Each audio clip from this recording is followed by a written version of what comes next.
പ്രാഥമികമായ ഒരു വിലയിരുത്തലിൽ ഭൂരിപക്ഷത്തിൽ ജയിക്കുമെന്ന് തന്നെയാണ്.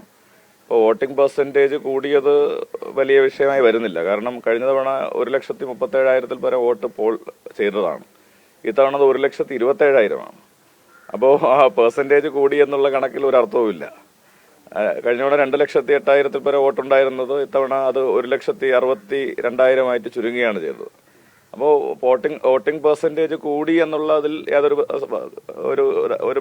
എന്താണ് അതുമായി ബന്ധപ്പെട്ട് നമുക്ക് ഈ കണക്കുകൾ പരിശോധിക്കാൻ വേണ്ടി കഴിയില്ല. അങ്ങനെ നോക്കുകയാണെങ്കിൽ കുറയുകയാണ് ചെയ്തത്.